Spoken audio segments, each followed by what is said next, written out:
Hello and welcome to yet another episode of Habits of Influence, a podcast made by entrepreneurs for entrepreneurs, where we discuss the good, the bad, and the ugly sides of entrepreneurship and building a movement.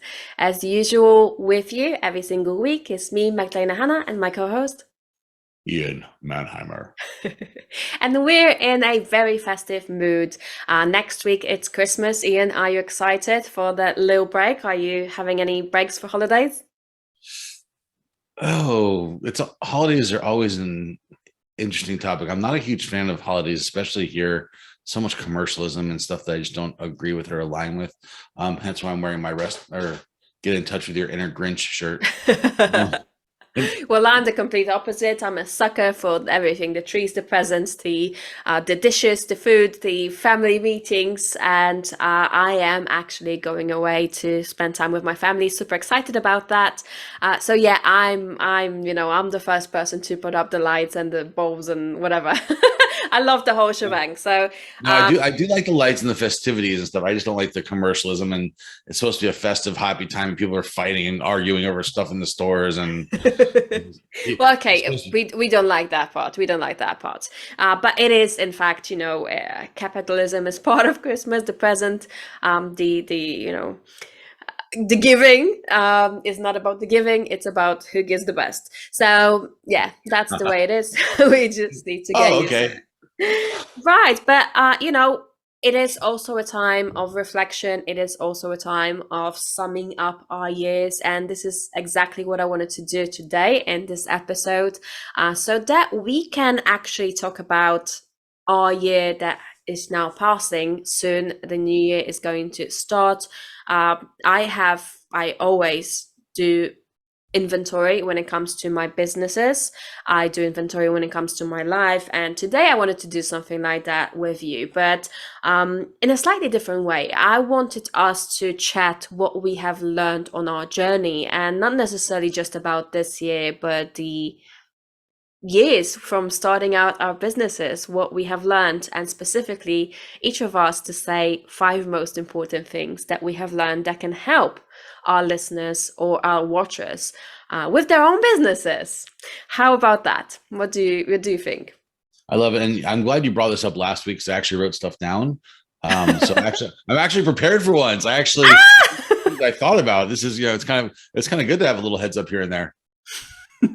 Well, we need to change the format then. It's also today is the last episode of our season one of Habits of Influence. Some new exciting stuff coming up. So stay till the end. You're going to find out how Habits of Influence is going to be changing. Also, what kind of plans we are up to in the new year's, and how we plan on expanding what we're already working on. So if you stay till the end, you're going to find out all of this. But for now, Ian, I think that we should do this. We should do this. Since you're ready. Let's go. Once. Are we doing one, one, two, two? Is that what we're doing? Are we doing am I doing my list of five? You doing your list of five? How do you want to do it? I think maybe do your list of five and let's discuss each of the points, and then I'm going to do my list of five. It's going to be more organized, I think. Oh, well, I think you should go first. Ladies always go first. No, I'm actually going to insist that this time I always talk a lot, so let's All right, here we give go. the table to you. All All right. yours. So number one, and this was big for me because when I first started my business, I did not believe this way. And I don't know everything. That's number one. Understanding that as a business owner, as anybody, we don't know everything. No matter how much we think, no matter how much we study, no matter who we talk to, we don't know everything. Nobody knows everything. You only know what you know. And it's funny because this came up. I'm somebody like to practice what I preach. I have coaches as well. And I brought this up to one of my coaches because they were asking me on our calls, what do you want to talk about this week? Or what do you want to talk about this month? And I'm like, I don't know. I finally said that to him. I said, I've gotten myself to where I am, and that's why I'm hiring you. I don't know what I don't know.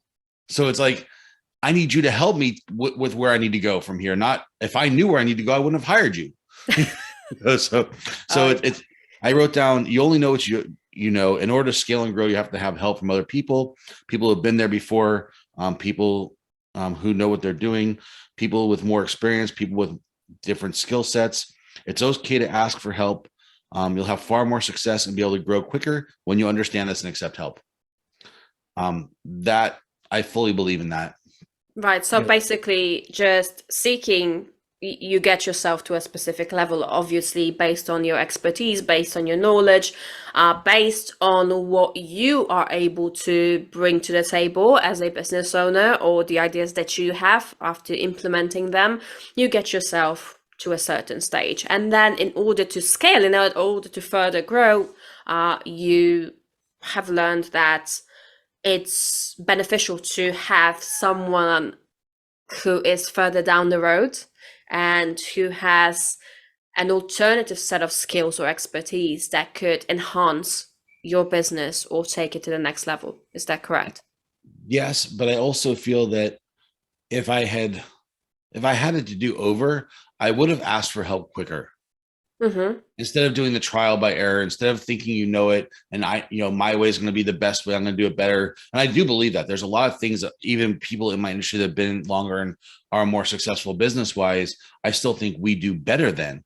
It's a matter of learning where your weaknesses are and being able to say, these are the areas I'm not strong with. I don't know how to X, Y, Z, whether it's Mm. marketing, whether it's safety, whether it's, reaching out to people, whether it's putting together a program, whatever it is, where your strengths are. You might have the knowledge, but may not have the organizational structure. You might have the background, but not the experience. You might, there's all different things that can play. So being able to reach out to somebody and be humble enough to say, I need help, or can I Yeah. ask you a question? So Yeah. many times we get in our heads that we are going to look weak if we ask for help. No, we're going to be stronger when we ask for help and accept help. Yeah, I think it's very valuable because you know in business we do wear lots of hats, and you are not going to be fantastic and brilliant in all of those aspects that are required to build a business, right? You might just be the visionary that is great with, with structuring the company's mission, with having a big vision that people are going to follow, with, being great with ideas and stuff like that. You might be more technical. You might be more, great with finances, but not so much with ideas. You might need somebody who is more creative, and so on and so on. And that, like I said, there's a lot of aspects that every business needs, and we are not able to be good in all of them. Why are you laughing? Because we just hit 2 or 3 of my other bullet points. Never mind, never but mind. Just tell them it's fine. It's fine. but going off what you just said, we can wear all the hats, but we're going to get burnt out. We're going to be less productive.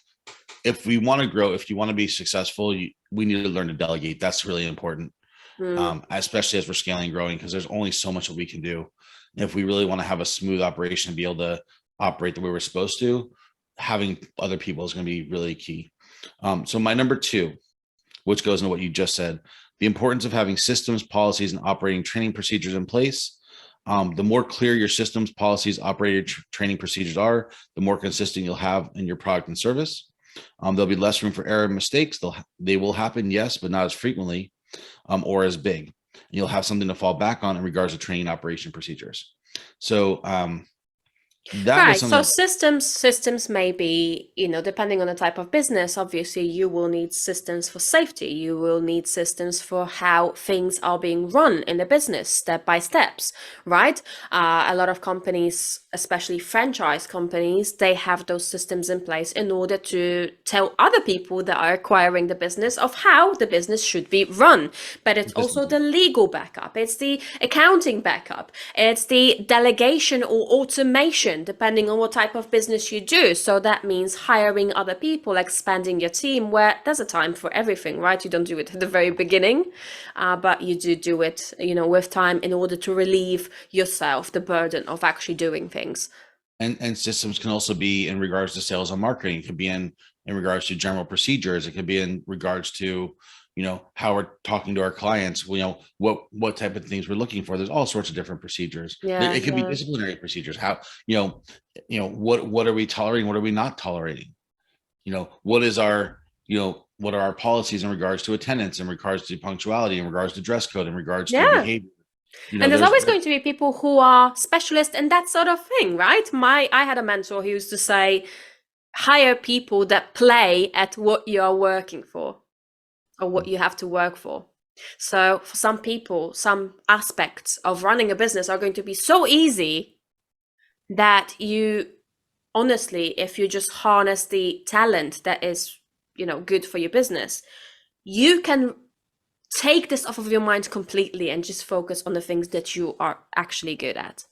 Yeah.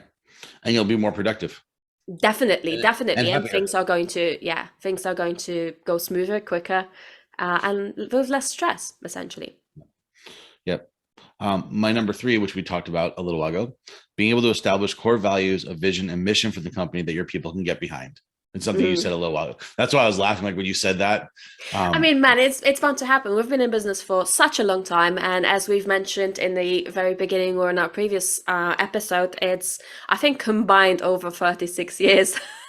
Both of us, multiple businesses in between of us had been run, have been built, established, and automated and self-sufficient at a certain point. So we are bound to repeat the same things. But that just goes to show that those are the actual things that people should be focusing on, and that is why we're doing this episode, to make it easier for people who this might not be so obvious, that have not been in business for so long. When you are, both you and me, like I said, we've established several businesses between the two of us. And at a certain point, you just run with the formula, don't you? It's not like you're inventing some new amazing thing. You just take what you've learned, and usually there are certain aspects that are going to be repetitive in building every single business that you approach. And there's certain things we're going to improve on as we learn and grow. My notes on the core values, and this is kind of real. I think it's really important. It's something I need to revisit, because for a long time I was really strong. I had mission statement on my website.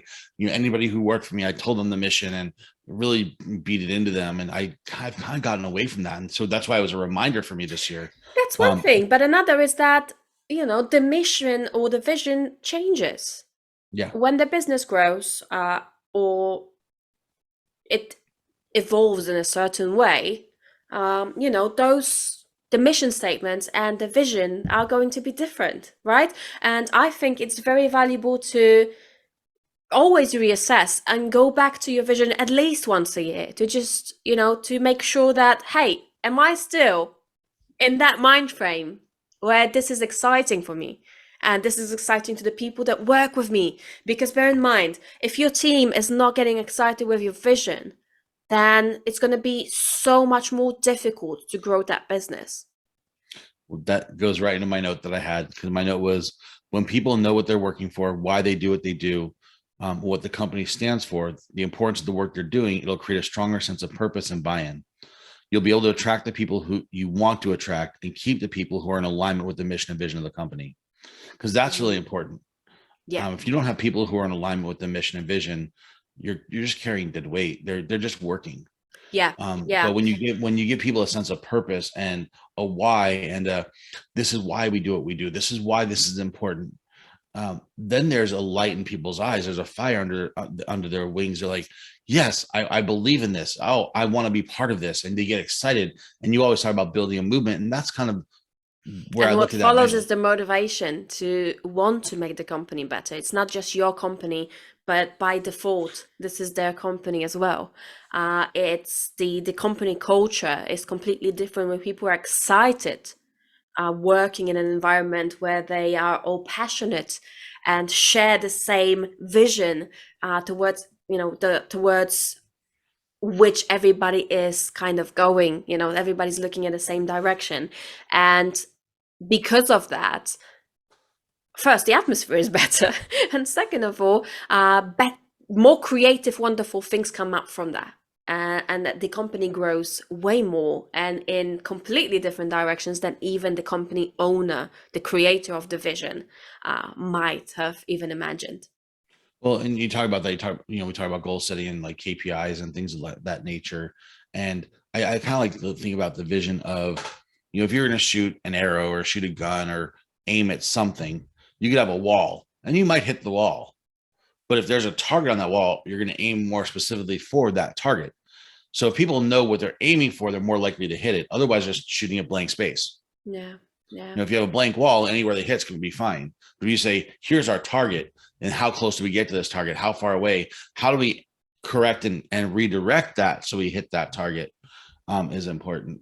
And now I'm smiling for everybody listening to the podcast. I'm smiling now because you're going to see later on when I talk about my own lessons from business how this specific point is going to correlate very nicely with what I wrote down. All right, next one. All right. We're on Number number four. 4. Number 4 was just this one's pretty simple, and you would think it's common sense, but it's not as easy to attain. Is being organized and having strong record keeping. And the reason I say that is in business, it's a gamble, right? Certain things, you know, it's not a matter of if, it's a matter of when you get audited. And when you get audited, you have to have all your ducks in a row. You have to have all your paperwork, all your this and that. And it's a pain in the butt to do it. It is. I hire people to do it. I don't do it myself. That is not one of my strengths. But it's, you know, being able to, you know, last year I had a payroll audit. This year I'm going through an excise tax audit. And it's just like being able to say, hey, here's my accountant's number, give them a call. They'll give you everything you need. It's really, I mean, it's really important from the standpoint of, remaining compliant. Obviously, it is very important in business to always be compliant to avoid legal issues or otherwise. But it also, has an impact onto other very important things, which is predictability and risk assessment.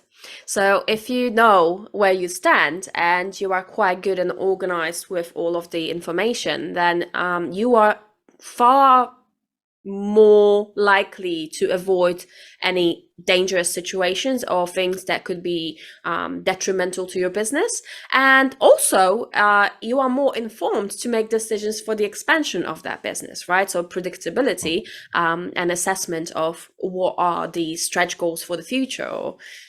Well, and there's so much more behind that as well, because not only is it the goals, but it's also knowing where you stand, knowing where you're at. And I think about this. Have you ever watched Shark Tank? Yeah. So it's like on Shark Tank, they always ask, what's your profit? What kind of sales you're making? How much of that is actual profit? What are your numbers? And how many people don't know the difference between profit and revenue is just so heartbreaking. And it's not, you also get into other things of, what percentage is payroll? What percentage is this? Like, I'll be honest, I don't even know all those numbers, and it's something I want to get better at. But it's like, I can look at what we're bringing in. I know what it's costing me, and I've had to get on my crew because last 2 months we were way over on payroll, and I'm like, we shouldn't be at this for payroll. We're at 50% payroll. I'm like, no, we shouldn't be anywhere above 20 or 25%. So I'm like, we need to figure out why. So I'm like, we need to start. I need to see what we're doing and how we can be more efficient, and why are we at this? What's actually happening. So paying attention to what you do. It's in many aspects. It's very important to have that in place in order to be informed about your business and avoid potential risks that might be happening. Number 5. Number 5. Which you briefly talked about earlier with my number 1. I have knowing your strengths and weaknesses and finding people that are able to complement your strengths and supplement where you're not strong or where you may be weak. Yeah, so that's it. Hire the people who play it, what you have to work for. and paying well for quality people. Yeah, oh my God. You can't expect people to come in, bust their butts for you, slave away, and pay them minimum wage. But also making sure that you're really harnessing the talent, because it's not so easy as it might seem. Hiring good people that will be quality for your company, that will be a great addition to what is happening with the company culture and with the company vision and with the goals and plans. It makes such a huge impact to just choosing the right people. The right players will impact your business. Yeah. And they will make you grow. And if you compensate them correctly, they're going to stick around. If you don't, then they're not. Exactly. Especially if they're good at what they do and they know their worth. Exactly. And we have talked about horror stories around Halloween. If you want to watch this episode, it's going to show up somewhere here on the screen right now. Do watch it after this episode to see how bad players can really destroy your business sometimes, and how they can be detrimental to stopping the growth of your business, basically. So yeah, just tap on this one after you finish our episode. All right. Anything else to add on your 5 points, Ian? I'm sure there's a lot, but I want to keep it somewhat brief. But we can always touch base if our listeners want to hear more. Happy to always go more in depth on certain things. But I'll pass that ball to you. It's your turn for your 5. All right. So you're going to see how much of it actually correlates with what you said, and especially a couple of points I have in mind. But I do have my 5, and this is based on, jumping through different industries and doing different types of businesses. And like I said, things do kind of repeat themselves regardless of which industry and what type of business you're in. Some things remain the same, right? So the things that I have chosen specifically is, and I've got my notes here, that's why I'm looking down, is always start with the people that you're helping. So be very informed of who is your client. And why is that? Is because I have made the mistake of not paying attention to it in the very beginning. And the story here is, it probably would have taken me half the time of what it actually physically took me had I paid attention to who I am actually serving. Not what I am serving them with, not what problem I'm solving, not what product I'm selling, but who am I specifically serving. And why? Because I would have attracted better customers. I would have attracted more of them quicker. My business would have had the potential to grow a lot quicker. Every single one of them, actually. It would impact my marketing. It would impact my sales. It would impact, now in the industry that I'm in, it would impact the solutions and better courses or products that I would have made quicker for the people that are relevant to those people. And I wouldn't have struggled as much and be as stressed out as I was when I was not paying attention to that little detail, most important detail, in my opinion. It's super important, and we talked about this in another episode too. Is understand that not everyone's your client. Yeah. And I it drives me crazy when people say, "Oh, who's your client?" Everybody. We serve everybody. The whole world. No. And I'm at a point in my business, and I'm not. I had this conversation a few weeks ago. It's not that I'm trying to get rid of certain clients.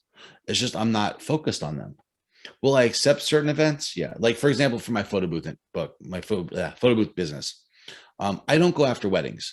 It's not my market. It's not that I just don't want to, it's not what I go for. Weddings are one and none. I like my corporate events. They're going to book us every year. I like my nonprofits where I'm helping the community. The recidivism, I build a relationship with my clients. So for me, a wedding, it's a one and done. You might get a referral from them, but you spend a few months working with this couple, then they're gone. Where my other clients, like you get to see them every year, you get to plan them. It's like you build relationships, and that's more retainer is important to you. So this is the type of client that you choose. Whereas, some other company would prefer to be weddings because of the easy aspect of it, right? They just shove the photo booth there, all of the like little things that you put to your face, and they're just not bothered. They calibrate it, they set it, and they just forget it. They leave it for a couple of hours, come back, that's it, one and done. And there's a lot of wedding DJs that do that, and that's what they do. They specialize in weddings, and that's a totally different market. It's everything's different. It's like going to McDonald's versus going to a steakhouse. Absolutely. So yeah, that's why I've chosen this, because obviously, like I said, I've been in different industries. There were different types of clients, but especially if you're in a services business, you can first of all, working with the wrong clients is super hard and super stressful, and it really is not worth it, the stress of working with somebody that you don't like working with. But also, it's just easier to reach those customers once you know who they are, right? Yeah. All right. So the second one that I have pinpointed out here is research. The importance of research, and specifically that you should spend more time to research better in the very beginning, and this is kind of tied in with point number one, to save yourself some time or a lot of time later on down the line. So the better research you do about your business, about your industry, about your clients, about your product, about your service, about your problem that you're solving if you're a coach or consultant, or what other people's programs are if you're an affiliate, or what product you sell if you're into product, physical products, and so on. The more research you do about your market, about how products similar to yours are being marketed, or services similar to yours are being marketed, or who are the people that you're serving, or where those people are congregating, the more research you do in the very beginning, the less work you're actually putting on yourself later on down the line. So I am a huge believer of do a bulk chunk of work, in the very beginning, because the most work is usually in the very beginning, so that you can kick back and relax and just focus on your zone of genius later on, and on the things that you have mentioned, the things that you're really good at, the specific hat that is most suitable to you. But if you do not do that in the very beginning, it's going to be very problematic down the line, because you not only will have to be creative and doing all the things that you're supposed to be doing in your business, but you also have to still focus on the research phase, which is not good for your branding, because you're continuously changing the way you're running your business, continuously changing approach to your products, continuously changing approach to your marketing, which that inconsistency is seen and felt by your potential audience, and it creates a lack of trust. So yeah, that was my second one. Okay, number 3 is be careful who you collaborate with. And I'm very passionate about it. I've had several situations where it has not turned out very good for me, because I have not chosen the right people. And by the right people, I mean, sharing my values, or having the same vision as me, or at least similar vision to me, and with the same set of goals, and yeah, same kind of aim, and it can go one of two ways. It's either like the story that I told you about, my program being stolen because I trusted the wrong person, or this can go another way, where I've collaborated with somebody that wasn't really aligned with my values, and everything has fallen through. So which meant that a few months of my work and another person's work just fallen into pieces, because someone was not being honest with what their intentions were towards the collaboration. It can also be detrimental in the way that you collaborate with somebody who has a very controversial standpoint about something, or has put themselves into trouble, and that by default is going to brush off on your reputation and your authority. So many ways that you can go about it, but yeah, be careful who you collaborate with is my number 3. There's so many key factors with that one. And I think you touched on a couple of them, which is, one being in alignment, especially if you're trying to do a project together. If you're trying to work on something, or if you're building a partnership or something, knowing that you both have the same vision, and not just having the same vision, because you have the same vision, but not the same drive. Yeah. Some people, and if each one of you has to put a specific piece into a puzzle that is creating something, which is the project itself, it's very important that you both know what you're supposed to be doing, and you both have the same amount of drive towards creating it. Yep. Because a lot of people give great lip service. They'll say, "Oh yeah, I'm in. Oh, I want to do this," and then they don't follow through. They don't, they don't make the calls. They don't put the content together. They don't do this. They don't do that. And it's they do, and they use it for their own advantage, but not necessarily towards your project. All right. So number 4. Number 4 is a realization that I wish I had earlier on in my career, and that is that there's always a way to make things quicker and easier. There is always a way to simplify everything that you're doing in your business. And obviously, when we're first starting out, the most obvious thing that we do is overcomplicate, because we want to, learn as much as possible, implement as much as possible. And it ends up with, us doing shit tons of stuff that we don't need to do and not really focusing on the things that we're supposed to be doing, which, obviously, the more you focus on, the more overstressed you feel, the more overwhelmed you feel, the quicker you get burnt out. But also, that makes you super, super confused, and that takes you away from the gist or the most important things that will actually bring you the results. So, yeah, that's it. Everything can be simplified. That's so true. And if you can't do it yourself, find somebody who can. Yeah, yeah, absolutely. Or find Automate. somebody who can teach you how to simplify everything. Shameless plug. Obviously, automate, duplicate something. All right, number 5. Absolutely. And number 5 is, like I said, very much correlating with what you said before, but data is king. Always make informed decisions. Always check and be on top of what is happening in your business, because a lot of times, every single time, in every single instance, those numbers, that data is going to give you the exact information of what you should be doing. Stopping, stalling, speeding, growing, scaling, everything is there, black and white. And if you don't trust your numbers, then what the heck are you supposed to trust in your business? Not people who tell you what to do. No, because they can't really know unless they look at your numbers. And they are very good and knowledgeable in that specific thing. Trust your numbers. You can't trust, don't trust anybody and your mom as much as you should be trusting the numbers that are there right in front of you. And if you're not tracking things in your business, then my friend, you need to start doing that, because you're just throwing the proverbial spaghetti on the wall and just hoping for the best. You're running blindfolded, in front of you, without any plan or without any aim. Even though you think that you may have goals, you will never be able to track if you're on your way to achieving them. Numbers don't lie.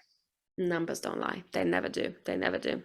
Right. So those are my 5. Yeah. Anything to add? Anything you think that was specifically standing out? Well, I mean, for me, like that last one about the numbers, it's really, really important to know that and understand it. And, there's a huge difference between sales and revenue versus profitability and trends, and, where your expenses are actually going, what's actually going into the business, what is, Yeah. what's adding to the growth of the business, what's taking away from the growth of the business. Yeah. And I'll be honest, I don't always make the best decisions. Sometimes I make purchases for my business that I know aren't the best purchases, but I do them anyway. We all do that. We all do that. We do that in different ways. And it's not, as long as this is not something that you do regularly. As long as it's not hurting the business, Exactly. You always have to be, 2 steps ahead. So even when you do make a mistake, it's not really in any way detrimental to what is happening. If you do something, that's maybe doesn't make sense, do it where it's not going to hurt the business. If it's a small purchase or if it's something that you want to try, but don't like throw all your, investment into something really huge that you don't know if it's going to work. Don't take out a credit card and max yourself out on something. Anything, whether it is mentoring or whether it is a thing for your business, doesn't matter. Do not go into debt in order to. Oh, Bitcoin's going up today. I'm going to go buy some. I'm going to spend everything I have on Bitcoin. Yeah, silly decisions like that. All right. So that would be it. Yeah, let's just say, running a business requires a lot of different variables, but hey, it really does get easier. And with experience, I think, however bad you are in business, you are going to learn. It doesn't matter, with time, with making those mistakes, with doing those steps forward, you are always, providing that you are consistent enough, should come out on top, even if the first business doesn't work out, because some first businesses do fail. Don't let that discourage you. Go forward, start another one if you are only in a position to do so, time-wise or financially wise. Absolutely go for it if that's your dream. And that's what I would like to wish on our listeners. But yeah, let's chat about a little bit about our plans the big plans that are happening next year, whatever you want to share. What is your plan for expansion? What are you hoping for in 2023? Oh, you want me to talk about that now? Mm. Yes. Um, okay. Wasn't prepared to do that. um, well, I mean, first and foremost, I'm working on a franchise opportunity, which I don't want to fully disclose it until it's actually signed, sealed, delivered. But I purchased a franchise in a territory, and that's in the movement. That's kind of a new project that I'm working on. It's going to really be expanding my goals because I've never done a franchise before. All my business has been ground up, grassroots, kind of a starting myself and building up myself. So it's going to be interesting to see the structure, see the support, see the difference of being part of a bigger organization Hmm. and getting behind that, which is kind of fun. And I'm pretty excited about that opportunity. For my other two businesses, I'm going to be diving more into more social media stuff, which I've never been good at. So I'm going to be doing more on the social media aspect and more of a marketing campaign towards some different targets that we haven't hit in the past, doing more off-season type packages and things of that nature, and to expand my main bounce and battle company a lot larger. We purchased a bunch of new inventory, looking at possibly a new warehouse, and hiring more full-time people to actually produce sales and Super stuff like that. exciting, super exciting. So generally, expansion, expansion, expansion. So where do you have any goals, any stretch goals, any normal goals for your aim for next year? What do you want to double your business, triple your business? What are you hoping Um, on building, for yourself? well, this year for Bounce About, we're 82% growth from last year, which I Oh, think that's was fantastic. Well that done. was huge. It was huge. Great. If I could hit 50% next year from what we are today, I'd be very happy. But again, it's kind of a double-edged sword because I know some of the energy is going to be going towards the new business. Hmm. So it's kind of like my goal right now, as we're speaking, I'm working on updating policies, procedures, and putting new operating procedures into place, and training people to do more sales and organizational stuff that I've always done. Hmm. So Hmm. I can remove myself from a lot of There that, you go. and and Delegation, automation, and harnessing talent. yep, and recruiting, and then so I can focus on the new project and promoting the crap out of that. Awesome stuff. Awesome stuff. Well, with me, I am doubling down on YouTube next year. I'm actually planning a few projects with YouTube, as this is my favorite platform. I'm still going to be promoting everything via Facebook. I am really, really focusing on the expansion and growth of my coaching and consulting business because I had been putting a little less effort into it due to still kind of growing my e-commerce business. And this business, as I'm very, very pleased to say, is going to probably hit $250,000 this year, which is fantastic. And that is in revenue, sadly not profit. But I am still super, super proud because I am going to probably let go of the business a little bit for the sake of the team to run that business. It's massively automated now. I think 80% of running of that business is now automated, so I will be able to step away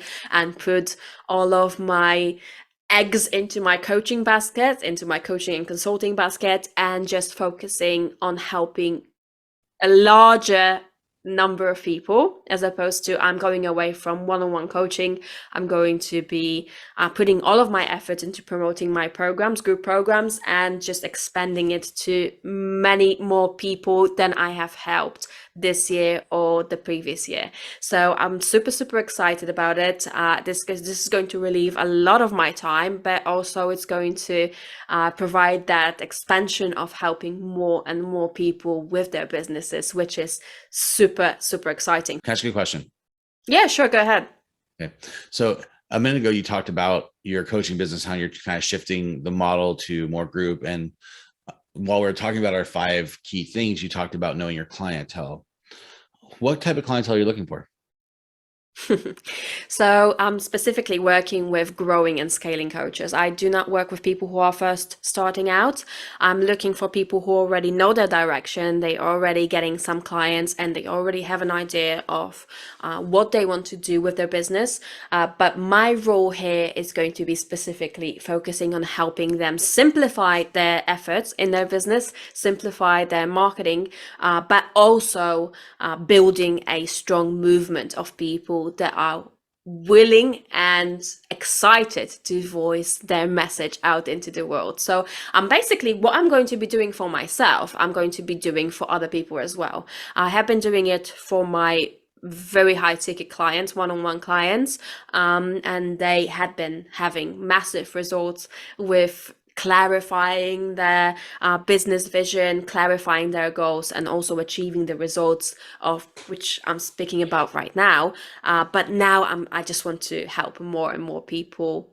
I think the formula that we have created with the clients that were working with me throughout the past 2 years is solid enough and is strong enough to put it out there into the world and just see what happens, of how many wonderful new entrepreneurs, well, not new, but already existing entrepreneurs can get more established, stronger, louder, and more impactful. That's awesome. And I know from I've seen some of your reviews, you've had some major success with some of your clients, 7, 8 figures, which is great. Yeah, we've actually passed 4.7 million in profit with my clients last year. So this is a massive achievement. Bear in mind, this is just a 2-year-old business. It's not something, results like that happen after years sometimes. So this is highly, highly impressive. And that's why I know the formula works. And that's why I'm so super excited to finally next year bring it into the world. That's why I've been expanding my team and looking for talent. I still am looking for talented people for the sales department and for the marketing department. But yeah, I think we are now at the stage of really scaling exponentially with that specific business. I know that I can, freely let go of the other one. I don't need to be in there as much as I was before, and I can focus on this with 100% of my attention. Super exciting stuff. Congratulations. Super exciting stuff. Thank you. All right, guys, I want to know your exciting plans. What is the purpose of us talking about, what are we planning for next year? The most important part of it is, even though you're not supposed to tell Remember, you're not supposed to tell other people about the specifics of what you're working on, but it's good to have that general direction that we had just discussed right now, in order to be able to have yourself accountable, to keep yourself accountable, and for us to keep you accountable as well, because we're with you on this journey. We are now hopefully, we are now part of your journey as well, and it is always more motivating and it brings forth much more focus if we do speak into existence our plans and have that little bit of accountability for the next year to come. So do share your wonderful plans in the comment section below, and if you're listening on a podcast, do send them to us to habitsofinfluence@gmail.com. We always love to hear your journey and how your wonderful businesses are evolving. But yeah, this is it. I think, Ian, any last words, any motivational words that you can give to our listeners for the year to come and for the ending right now of 2022? Keep trucking along. Understand you'll make mistakes. You're going to stumble. You'll fall down. Just get back up and keep swinging. And this is our last episode, right?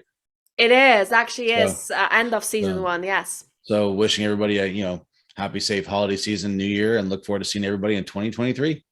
Absolutely. And speaking of 2023, Habits of Influence is changing. And I told you that I will tell you that at the very end of the episode. So here it is. We are actually planning some new exciting stuff. Of course, we will still be doing topics that you sent to us. Haha! Yeah, but we will actually be including some guests onto our show. We will be doing some interviews. So if you are a business owner that would like to come on and discuss things with us, send your details and a little bit about yourself to habitsofinfluence@gmail.com. And I think we're going to be starting around January. We're taking a short break throughout the Christmas and the New Year's. We are going to be recording, I think, end of January. So the new episodes, the season 2 episodes, brand spanking fresh new, are going to probably show up somewhere around February 2023. So I hope you're looking forward to that. I hope you're super excited. I hope you will get to be part of Habits of Influence, discussing all of those good, bad, and ugly topics with us, and bringing your valuable input into the process. So for the people who want to come on the podcast, do they have to send maybe what topics they'd like to talk about, or where they're No. So we will have the looking for? topics. We will have a list of topics prepared, but we do need you to send us your details. Send us an email with who you are, a little bit of a description of what type of business owner you are, how long you are in business, what do you do, and a little bit about your story. Just pitch us, and we will be choosing the people that we find are going to be valuable and suitable addition to the program, and you will have a list of topics to choose from. Sometimes we will be brainstorming topics together, sometimes the topics will be predetermined, but yeah, generally the topics are going to be chosen. It's going to be a chat like we're having out here, but just with an addition of a fresh new perspective. And just because somebody doesn't get on the first shot doesn't mean that that there might be somewhere down the road that they might fit in a little better. Right. Absolutely. There will always be, we will always try and find a good situation, a situation that would be a win for everybody. Even if you don't come out on the show, there will always be, the other projects that we can include you in, or maybe somewhere down the road, in the future. So, but anyways, we're really, really excited for all the changes, for all the newness. Are you excited about the new Habits of Influence, Ian? I am. Always. I can't wait. I honestly can't wait. It's been an absolute ride, man. Thank you so very much for being here with me and for putting your time into having those conversations with me. I hope they were valuable for you as well as it was for our audience. I hope it was valuable for our audience. Of course, do let us know in the comment section. But yeah, just have a wonderful Christmas. Have a wonderful end to your year, guys. And keep on smashing.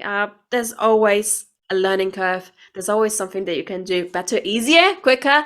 And we are here to help you out on your journey, to feel less alone, to be more understood, and to hold your hand throughout the process. So thank you again. And thank you for all your leadership and being part of this and asking me to be part of it. I truly appreciate it. Thank you so much. Oh, thank you. I've really, really enjoyed it. All right, guys. Ian, thank you so much. Merry Christmas, and we're gonna see you in the new year. Bye bye.